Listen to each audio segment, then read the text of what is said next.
ಶ್ರೀಕೃಷ್ಣಾಯ ನಮಃ. ಶ್ರೀ ಗುರುಭ್ಯೋ ನಮಃ. ನಮ್ಮ ಮನೆಯಲ್ಲಿ ಸಂಪತ್ತು ಬರಬೇಕು, ಅಭಿವೃದ್ಧಿ ಆಗಬೇಕು ಅಂತಂದರೆ ಅದರಲ್ಲಿ ಪ್ರಧಾನ ಪಾತ್ರ ಪುರುಷರದು ಇದ್ದಂತೆ ಮನೆಯ ಒಡತಿಯದ್ದು ಕೂಡ ಇರುತ್ತೆ. ಅದಕ್ಕೋಸ್ಕರ ಶಾಸ್ತ್ರಗಳಲ್ಲಿ ಸ್ತ್ರೀ ಧರ್ಮದ ಬಗ್ಗೆ ಅತ್ಯಂತ ವಿಸ್ತಾರವಾದ ವಿಚಾರಗಳನ್ನು ಹೇಳ್ತಾ ಹೋಗ್ತಾರೆ. ಎಷ್ಟೇ ದೊಡ್ಡ ವಿಸ್ತಾರವನ್ನು ಹೇಳಿದ್ರೂ ಕೂಡ ಅವರು ಎಲ್ಲ ಶಾಸ್ತ್ರಗಳ ಪರಮ ಮುಖ್ಯ ವಿಷಯ ಒಂದೇ ಒಂದು: ಗಂಡನನ್ನು ಬದುಕಿ ನಡಿ, ಗಂಡನನ್ನು ಅಪಾರವಾಗಿ ನಂಬು. ಅದು ಪುರುಷರಿಗೂ ಸಂಬಂಧಪಡುತ್ತೆ. ಪುರುಷರು ಕೂಡ ಹೆಂಡಂದ್ರನ್ನು, ಪತ್ನಿಯರನ್ನು ಅದೇ ರೀತಿಯಾಗಿ ನಂಬಬೇಕು, ಮತ್ತೊಂದು ಕಡೆ ಮನಸ್ಸನ್ನು ಮಾಡಬಾರ್ದು. ಆದರೆ ಇವರು ಸಮಾಜದಲ್ಲಿ ಅನೇಕರ ಒಂದು ಕಣ್ಣಿಗೆ ಪಾತ್ರರಾಗುವ ಸಾಧ್ಯತೆ ಹೆಚ್ಚು ಇರೋದರಿಂದ ಇವರಿಗೆ ಹೆಚ್ಚು ಅದನ್ನು ಹೇಳ್ತಾರೆ.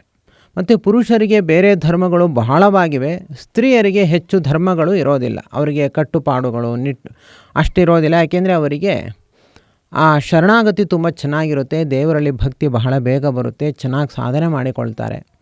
ಅವರ ಮನಸ್ಸು ತುಂಬ ಏಕದಮ್ ಒಂದೇ ಸತಿಯ ಪರಿಪಕ್ವಾವಸ್ಥೆಗೆ ಹೋಗುತ್ತೆ. ಅದೆಲ್ಲ ಅವರಲ್ಲಿ ಹೆಚ್ಚು ಗುಣಗಳಿರುತ್ತೆ. ಆದರೆ ಜಾರಿ ಬೀಳುವ ಸಾಧ್ಯತೆಯೂ ಕೂಡ ಅಷ್ಟೇ ಎತ್ತರದಲ್ಲಿ ಇರುತ್ತೆ. ತುಂಬ ಮುಗ್ಧ ಸ್ತ್ರೀಯರಿರ್ತಾರೆ, ಕೆಲವರು ತುಂಬ ಒಳ್ಳೆಯವರು ಇರ್ತಾರೆ. ತುಂಬ ಒಳ್ಳೆಯವರಿದ್ದವರೇ ಹಾಳಾಗಿಬಿಡ್ತಾರೆ ಬೇಗ. ಯಾಕೆಂದರೆ ಅವರಿಗೆ ಇದು ದುರ್ಗುಣಗಳನ್ನು ಎದುರಿಸಿ ನಿಲ್ಲುವ ತಾಕತ್ತಿರಲ್ಲ ಒಂದು. ಇನ್ನೊಂದು ದುರ್ಗುಣ ಅಂತ ಅವರಿಗೆ ಕಂಡುಹಿಡಿಯೋಕ್ಕೂ ಆಗಲ್ಲ. ಇವತ್ತಿನ ದಿವಸ ಅನೇಕರು ತಮ್ಮ ಮನೆತನ ಬಿಟ್ಟು, ತಮ್ಮ ತಂದೆ ತಾಯಿರನ್ನು ಬಿಟ್ಟು ಮತ್ತೊಬ್ಬರ ಸಂಪರ್ಕಕ್ಕೆ ಹೋಗ್ತಾ ಇದ್ದಾರೆ. ಸಾಮಾನ್ಯವಾಗಿ ಅವರೆಲ್ಲರೂ ಕೂಡ ಒಳ್ಳೆಯವರಿರ್ತಾರೆ. ಒಳ್ಳೆಯವರಿದ್ದು ಮತ್ತೊಬ್ಬರ ಕಣ್ಣಿಗೆ ಪಾತ್ರರಾಗಿ ಅವರು ತಮ್ಮ ತಂದೆ ತಾಯಿಗಳ ಮನಸ್ಸಿಗೆ ವಿರುದ್ಧವಾಗಿ ಬೇರೆ ಸಂಬಂಧವನ್ನು ಅವರು ಮಾಡಿಬಿಡ್ತಾರೆ. ಅವರು ವಾಸ್ತವಿಕ ಮನಸ್ಸಲ್ಲಿ ಅವರು ಕೆಟ್ಟವರು ಇರಲ್ಲ, ಒಳ್ಳೆತನ ಇರುತ್ತೆ. ಆದರೆ ಮತ್ತೊಬ್ಬರ ಮನಸ್ಸಿನ ಮೇಲಿನ ಆಕ್ರಮಣಕ್ಕೆ ಆಸ್ಪದರಾಗಿ ಅಂತಹ ಸ್ಥಿತಿಯನ್ನು ಹೊಂದುತ್ತಾರೆ. ಸಮಾಜದಲ್ಲಿ ನಾವು ಇದನ್ನು ನೋಡ್ತಾ ಇದ್ದೀವಿ. ಇನ್ನು ಕೆಲವರಿಗೆ ಯೋಗ್ಯತೆ ಇರಲ್ಲ, ಅವರು ದಾರಿ ಬಿಟ್ಟು ಹೋಗ್ತಾರೆ, ನಮ್ಗೆ ಅವರು ವಿಷಯರೇ ಅಲ್ಲ. ಆದರೆ ಯಾರು ಸಾತ್ವಿಕರೋ, ತುಂಬ ಒಳ್ಳೆಯವರು ಇರ್ತಾರೋ, ತಂದೆ ತಾಯಿಗಳ ಮನಸ್ಸಿಗೆ ತುಂಬ ಅಚ್ಚುಮೆಚ್ಚಾಗಿರ್ತಾರೋ, ಮನೆಯಲ್ಲಿರೋ ಎಲ್ಲರೂ ಪ್ರೀತಿ ಮಾಡ್ತಿರ್ತಾರೋ, ತುಂಬ ಮುಗ್ಧರಾಗಿರ್ತಾರೋ ಅಂಥವರು ಜಾರಿ ಬೀಳುವ ಸಾಧ್ಯತೆಗಳು ಬಹಳ. ನಾವು ಸ್ತ್ರೀಯರ, ಹೆಣ್ಣು ಮಕ್ಕಳ ಮನಸ್ಸನ್ನು ತುಂಬ ಗಟ್ಟಿ ಮಾಡಬೇಕು. ತುಂಬ ಎಚ್ಚರಿಕೆಯಿಂದ ಹೇಗೆ ಒಬ್ಬ ಯೋಧನ ಮನಸ್ಸನ್ನು ನಾವು ತಯಾರು ಮಾಡ್ತೀವೋ ಹಾಗೆ ಅವರ ಮನಸ್ಸನ್ನು ಕೂಡ ನಾವು ತಯಾರು ಮಾಡಬೇಕು. ಯಾರನ್ನು ನಾವು ನಂಬಬೇಕು, ಯಾರ ವಿಷಯದಲ್ಲಿ ಮಾತ್ರ ಮುಗ್ಧರಾಗಿರಬೇಕು, ಉಳಿದವರ ವಿಷಯದಲ್ಲಿ ಎಷ್ಟು ನಾವು ಸ್ಟ್ರಾಂಗ್ ಆಗಿರಬೇಕು ಅನ್ನೋದನ್ನು ನಾವು ತಂದೆ ತಾಯಿರಾಗಿ ನಾವು ಹೇಳ್ಕೊಡ್ಬೇಕಾಗುತ್ತೆ. ಹೇಳ್ಕೊಡಲ್ಲ, ಮುದ್ದು ಮಾಡಿ ಬೆಳೆಸ್ಬಿಡ್ತಾರೆ. ನಮ್ಮ ಮಕ್ಕಳು ಯಾವುದೇ ಕಾರಣಕ್ಕೂ ತಪ್ಪು ಕೆಲಸ ಮಾಡಲ್ಲ ಅನ್ನೋ ವಿಶ್ವಾಸ ಇಟ್ಕೊಳ್ತಾರೆ. ಆದರೆ ಅವರ ಸಮಾನ ಮನಸ್ಕರಾದ ಮತ್ತೊಬ್ಬ ಪುರುಷನಾದವನು ಬಂದು ತುಂಬ ಪ್ರೀತಿಯಲ್ಲಿ ಮಾತನಾಡಿದ್ರೆ ಅವರು ಅಷ್ಟರಲ್ಲೇ ಜಾರಿ ಬಿದ್ದುಬಿಡ್ತಾರೆ. ಯಾಕೆಂದರೆ ಅವ್ರಿಗೇನು ಗೊತ್ತಿರಲ್ಲ, ನಾಲೆಡ್ಜ್ ಇರಲ್ಲ. ಇದು ತಪ್ಪು ಯಾರ್ದು? ಮಕ್ಕಳದಲ್ಲ, ತಂದೆ ತಾಯಿರದು ತಪ್ಪು ತಾನೆ. ಮತ್ತು ನಮ್ಮ ಮಗಳದ್ದು ಹಿಂಗಾಗ್ಬಿಡ್ತು ಅಂತ ಕಥೆಗಳನ್ನ ಹೇಳ್ತೀವಿ. ಯಾಕೆ ಹೀಗಾಗುತ್ತೆ?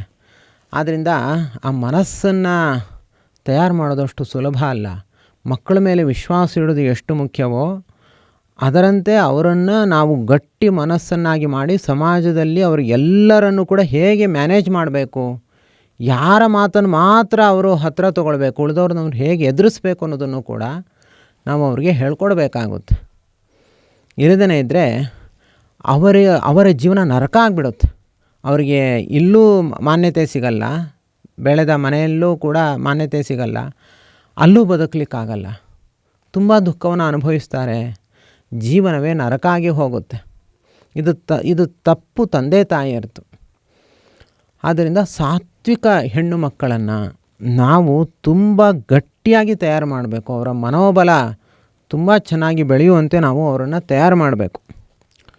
ಸೌಭಾಗ್ಯಲಕ್ಷ್ಮಿ ಎಲ್ಲ ಮಾತುಗಳನ್ನು ಹೇಳ್ತಾರೆ. ಶ್ಯಾಮಾ ಮೃಗಾಕ್ಷಿ ಕೃಶಮಧ್ಯಭಾಗ ಶುಭ್ರೂ ಸುಕೇಶಿ ಸುಗತಿ ಸುಶೀಲ ಗಂಭೀರನಾಭಿ ಸಮದಂತಪಂಕ್ತಿ ತಸ್ಯ ಶರೀರೇ ನಿಯತಂ ವಸಾಮಿ. ಅತ್ಯಂತ ಸುಂದರಿಯಾದ ಸ್ತ್ರೀಯರಲ್ಲಿ ನನ್ನ ಸನ್ನಿಧಾನ ಇರುತ್ತೆ. ಅವರು ನೋಡಲಿಕ್ಕೆ ದೇಹತಃ ತುಂಬ ಚೆನ್ನಾಗಿರ್ತಾರೆ, ಮನಸ್ಸಿನಲ್ಲೂ ಕೂಡ ತುಂಬ ಚೆನ್ನಾಗಿರ್ತಾರೆ. ಅವರಲ್ಲಿ ನನ್ನ ಸನ್ನಿಧಾನ ಇರುತ್ತೆ. ಆದರೆ ಅವರಲ್ಲಿ ಈ ಧೀರತನ ಇಲ್ಲ ಅಂತಂದರೆ ನಾನು ಅಲ್ಲಿ ವಾಸ ಮಾಡಲ್ಲ, ನಾನು ಅವರನ್ನು ಬಿಟ್ಟು ಹೋಗಿಬಿಡ್ತೀನಿ. ಆಗ ಅವರು ಮತ್ತೊಬ್ಬರ ಮನಸ್ಸಿಗೆ ಆಸ್ಪದರಾಗಿ ಜಾರಿ ಬೀಳುವಂತಹ ಪ್ರಸಂಗ ಬಂದ್ಬಿಡುತ್ತೆ. ಯಾ ಪಾಪಯುಕ್ತ ಪಿಶುನ ಸ್ವಭಾವ ಸಾಧ್ವೀನ ಕಾಂತಿ ಪರಿಭೂತಯೇ ಚ ಅಮರ್ಷಕಾಮ ಕುಚರಿತ್ರಶೀಲ ತಾಮಂಗನಾಂ ಪ್ರೇತಮುಖೀಂ ತ್ಯಜಾಮಿ. ಅವ್ರ ಮುಂದೆ ಏನಾಗ್ತಾರೆ ಅಂತಂದರೆ ತುಂಬ ಪಾಪಯುಕ್ತರಾಗ್ತಾರೆ. ಅವರಿಗೆ ಯಾವಾಗ ಈ ಥರ ಸಮಾಜದಲ್ಲಿ ದೊಡ್ಡ ಪೆಟ್ಟು ಬೀಳುತ್ತೋ ಅವರು ವಾಸ್ತವಿಕವಾಗಿ ಕೆಟ್ಟತನ ಇರಲ್ಲ, ಕೆಟ್ಟ ಮನಸ್ಸು ಇರಲ್ಲ. ಆದರೆ ಯಾವುದೋ ಒಂದು ಆಕರ್ಷಣೆಗೆ ಮತ್ತೊಬ್ಬರ ಬಲಾತ್ಕಾರಕ್ಕೆ ಸಿಕ್ಕಾಕೊಂಡು ಹೀಗೆ ಒಂದು ವಿಚಿತ್ರ ಅನುಭವವನ್ನು ಅವರು ಹೊಂದಿದಾಗ ಎಲ್ಲರೂ ಅವರನ್ನು ಬಿಟ್ಟು ಬಿಡ್ತಾರೆ.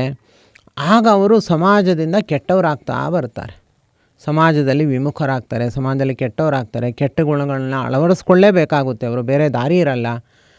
ಅವರು ತಮ್ಮ ಜೀವನವನ್ನು ನರಕ ಮಾಡಿಕೊಳ್ಳೋದು ಅಷ್ಟೇ ಅಲ್ಲದೆ ಅವರ ಕೆಟ್ಟ ಗುಣಗಳಿಂದ ಮತ್ತೊಬ್ಬರಿಗೂ ಕೂಡ ದುಃಖ ಕೊಡಲಿಕ್ಕೆ ಪ್ರಾರಂಭ ಮಾಡ್ತಾರೆ. ಹೀಗೆ ಒಬ್ಬ ವ್ಯಕ್ತಿ ಕೆಟ್ಟವರಾಗಿ ಸಮಾಜದಲ್ಲಿ ಬಿಂಬಿತರಾಗ್ತಾರೆ. ಆಗ ಯಾಕಿದೆಲ್ಲ ಆಗುತ್ತೆ ಅಂತಂದರೆ ಸೌಭಾಗ್ಯ ಲಕ್ಷ್ಮಿ ಸನ್ನಿಧಾನ ಅವ್ರ ದೇಹದಲ್ಲಿ ಹೊರಟು ಹೋಗಿರುತ್ತೆ ಅಂತ. ಇದನ್ನೇ ನಾವು ಮೊದಲು ಚೆನ್ನಾಗಿ ತಯಾರು ಮಾಡಿಬಿಟ್ರೆ, ಅವರಲ್ಲಿ ಒಳ್ಳೆ ಲಕ್ಷಣಗಳು ಎಲ್ಲವೂ ಇದ್ದಾಗ ಅವರನ್ನು ಚೆನ್ನಾಗಿ ನಾವು ಮನೋಬಲ ಬರುವಂತೆ ತಯಾರು ಮಾಡಿಬಿಟ್ರೆ ಆಗ ಅವರು ತುಂಬ ಶುದ್ಧರಾಗಿ ಪವಿತ್ರ ಚಾರಿತ್ರ್ಯವನ್ನು ಹೊಂದಿ ಅವರು ಸಮಾಜದಲ್ಲಿ ಧೀರರಾಗಿ 10 ಮಂದಿಗೆ ಆದರ್ಶ ಸ್ತ್ರೀಯರಾಗಿ ಅವರು ಬೆಳೀತಾರೆ. ಅವರ ಮನೆ ಸ್ವರ್ಗ ಇದ್ದಂತೆ ಇರುತ್ತೆ, ಅವರ ಸಂಸಾರ ತುಂಬ ಸುಖಮಯವಾಗಿರುತ್ತೆ. ಆಕೆ ಗಂಡನ ಮೇಲೆ ಅತ್ಯಂತ ವಿಶ್ವಾಸವನ್ನು ಮಾಡ್ತಾರೆ, ಗಂಡನೂ ಕೂಡ ಆಕೆಯ ಮೇಲೆ ಅತ್ಯಂತ ವಿಶ್ವಾಸವನ್ನು ಮಾಡ್ತಾರೆ. ಆ ಮನೆ ತುಂಬ ಚೆನ್ನಾಗಿ ನಡೆಯುವುದು ಅಷ್ಟೇ ಅಲ್ಲದೆ ಮಕ್ಕಳು ಕೂಡ ತುಂಬ ಶುದ್ಧರಾಗಿ ಬೆಳೀತಾರೆ. ಒಳ್ಳೆಯ ಪ್ರಜಾಸಂತತಿಯು ಕೂಡ ಹುಟ್ಟುತ್ತೆ, ಅಭಿವೃದ್ಧಿ ಆಗುತ್ತೆ. ಹೀಗೆ ನಮ್ಮ ಮನೆಯಲ್ಲಿ ಲಕ್ಷ್ಮೀದೇವಿಯ ಸನ್ನಿಧಾನ ಇದ್ದರೆ ಇವೆಲ್ಲವೂ ಇರುತ್ತೆ. ಲಕ್ಷ್ಮೀದೇವಿಯ ಸನ್ನಿಧಾನ ಇಲ್ಲ ಅಂತಂದರೆ ಎಲ್ಲವೂ ಹೊರಟು ಹೋಗಿಬಿಡುತ್ತೆ. ನಾವು ತುಂಬ ದುಃಖದ ಮಡುವಿನಲ್ಲಿ ಮುಳುಗುವಂತಹ ಪರಿಸ್ಥಿತಿ ಬರುತ್ತೆ. ಹೀಗಾಗಬಾರ್ದು. ಅದಕ್ಕೋಸ್ಕರ ನಾವು ಆ ಭಗವಂತನಲ್ಲಿ ಲಕ್ಷ್ಮೀನಾರಾಯಣ ದೇವರಲ್ಲಿ ಶರಣಾಗತರಾಗಬೇಕು. ಮಂತ್ರಾಲಯ ಪ್ರಭುಗಳಾದ ಗುರುರಾಯರು ಕಲಿಯುಗದ ಕಾಮಧೇನು ಕಲ್ಪವೃಕ್ಷರು, ಎಲ್ಲ ಭಕ್ತರಿಗೆ ಅನುಗ್ರಹವನ್ನು ಮಾಡುವ ಧೀರೋದಾತ್ತ ವ್ಯಕ್ತಿಗಳು. ಅವರ ಸೇವೆಯನ್ನು ಮಾಡುವ ಮೂಲಕ ಅನೇಕರು ಇಂಥ ಅನರ್ಥಗಳನ್ನು ಪರಿಹಾರ ಮಾಡಿಕೊಳ್ತಾರೆ ಮತ್ತು ವಿಶೇಷ ಸಾಧನೆಯನ್ನು ಮಾಡಿಕೊಂಡು ಇಷ್ಟಾರ್ಥಗಳನ್ನು ಕೂಡ ಪಡೆದುಕೊಳ್ತಿದ್ದಾರೆ. ಇವತ್ತಿನ ದಿವಸ ಶ್ರೀಮತಿ ಅಂಜಲಿ ಎನ್ನುವವರು 1,00,000 ಬಾರಿ ಶ್ರೀರಾಘವೇಂದ್ರ ಎಂಬ ನಾಮ ಲೇಖನವನ್ನು ಮಾಡಿದ್ದಾರೆ. ಇವರು ಗುರುರಾಯರ ವಿಶೇಷ ಆಶೀರ್ವಾದಕ್ಕೆ ಪಾತ್ರರಾಗಿದ್ದಾರೆ. ಇವರು ಗುರುರಾಯರ ಬಗ್ಗೆ ಅತ್ಯಂತ ಭಕ್ತಿಯನ್ನು ಹೊಂದಿದ್ದಾರೆ. ಅವರ ಮಾತುಗಳನ್ನು ಈಗ ಕೇಳೋಣ ಬನ್ನಿ. ಎಲ್ಲ ರಾಯರ ಭಕ್ತರಿಗೆ ನನ್ನ ನಮಸ್ಕಾರ. ನನ್ನ ಹೆಸರು ಅಂಜಲಿ. ನಾನು ರಾಯರ ಕೃಪೆಯಿಂದ ಶ್ರೀ ರಾಘವೇಂದ್ರ ನಾಮ ಲೇಖನ ಯಜ್ಞವನ್ನು ಮಾಡುವ ಸಂಕಲ್ಪ ಮಾಡಿ 1,00,000 ಬಾರಿ ರಾಘವೇಂದ್ರ ನಾಮ ಲೇಖನ ಬರೆದು ರಾಯರ ಕೃಪೆಗೆ ಪಾತ್ರಳಾದೆ. ಅದು ಹೇಗೆಂದರೆ ನನ್ನ ಆರೋಗ್ಯ ಸುಧಾರಣೆಯಾಯಿತು ಹಾಗೂ ನನ್ನ ಮಕ್ಕಳ ವಿದ್ಯಾಭ್ಯಾಸದಲ್ಲಿ ಒಳ್ಳೆಯ ಬೆಳವಣಿಗೆ ಕಾಣಿಸಿತು ಹಾಗೂ ಮನೆಯಲ್ಲಿ ಒಂದು ರೀತಿಯ ಧನಾತ್ಮಕ ಕಂಪನದಿಂದ ಮನೆಯಲ್ಲಿ ಎಲ್ಲರೂ ನೆಮ್ಮದಿಯಿಂದ ಕಾಲ ಕಳೆಯುವಂತಾಗಿದೆ ಹಾಗೂ ಕಷ್ಟಗಳ ನಿವಾರಣೆಯಾಗಿ ನನ್ನ ಮನಸ್ಥಿತಿ ಶಾಂತಚಿತ್ತವಾಗಿದ್ದು ರಾಯರ ಅನುಗ್ರಹ ನಮ್ಮ ಮೇಲೆ ಇರುವುದರಿಂದ ಎಲ್ಲ ವಿಘ್ನಗಳು ದೂರವಾಗುತ್ತವೆ. ಎಲ್ಲರೂ ಶ್ರೀ ರಾಘವೇಂದ್ರ ನಾಮ ಲೇಖನ ಯಜ್ಞ ಮಾಡಿ ರಾಯರ ಕೃಪೆಗೆ ಪಾತ್ರರಾಗಿ. ಎಲ್ಲರಿಗೂ ಧನ್ಯವಾದಗಳು. ಇಲ್ಲಿಯ ತನಕ ತಾವು ಕೇಳಿದಂತೆ ಶ್ರೀಮತಿ ಅಂಜಲಿ ಇವರು ಶ್ರೀರಾಘವೇಂದ್ರ ಎಂಬ ನಾಮಲೇಖನವನ್ನು 1,00,000 ಬಾರಿ ಬರೆದು ಗುರುರಾಯರಿಂದ ಅನುಗ್ರಹವನ್ನು ಪಡೆದು ಗುರುರಾಯರಿಂದ ಅನೇಕ ಮಹಿಮೆಗಳನ್ನು ಕೂಡ ಹೊಂದಿ ಜೀವನವನ್ನು ನಡೆಸ್ತಿದ್ದಾರೆ. ಇವರಿಗೆ ನಮ್ಮ ಸಂಸ್ಥೆಯಿಂದ ಪ್ರಶಸ್ತಿಯನ್ನು ಪ್ರದಾನ ಮಾಡುತ್ತಾ ಇದ್ದೇವೆ. ಇವರಿಗೂ ಇವರ ಕುಟುಂಬಕ್ಕೂ ಎಲ್ಲ ರೀತಿಯಲ್ಲಿ ಗುರುರಾಯರು ಅನುಗ್ರಹವನ್ನು ಉಂಟು ಮಾಡಲಿ. ಪೂರ್ಣವಾದ ಆಯುಷ್ಯ ಆರೋಗ್ಯಗಳ ಜೊತೆಯಲ್ಲಿ ಧರ್ಮ ಪರಿಪಾಲನೆಯೂ ಕೂಡ ಇವರಿಂದ ಉಂಟಾಗಲಿ. ಇವರ ಕುಟುಂಬ ಸುಕ್ಷೇಮದಲ್ಲಿ ಇರಲಿ ಎಂಬುದಾಗಿ ಗುರುರಾಯರಲ್ಲಿ ಪ್ರಾರ್ಥಿಸ್ತಾ, ನೀವು ಕೂಡ ಶ್ರೀರಾಘವೇಂದ್ರ ಎಂಬ ನಾಮಲೇಖನವನ್ನು ಈ ಚಾತುರ್ಮಾಸ್ಯದ ಪರ್ವಕಾಲದಲ್ಲಿ ಆಚರಿಸಿರಿ. ಅದಕ್ಕಾಗಿ ನಮ್ಮನ್ನು ವಾಟ್ಸ್ಯಾಪ್ ಮೂಲಕ ಸಂಪರ್ಕ ಮಾಡಿ. ಯಸ್ ಸರ್ವಗುಣ ಸಂಪೂರ್ಣ ಸರ್ವದೋಷ ವಿವರ್ಜಿತ ಪ್ರೀಯತಾಂ ಪ್ರೀತೇಯವಾಲಂ ವಿಷ್ಣುರ್ಮೇ ಪರಮಹಂಸರ್ಹತು. ಶ್ರೀಕೃಷ್ಣಾರ್ಪಣಮಸ್ತು.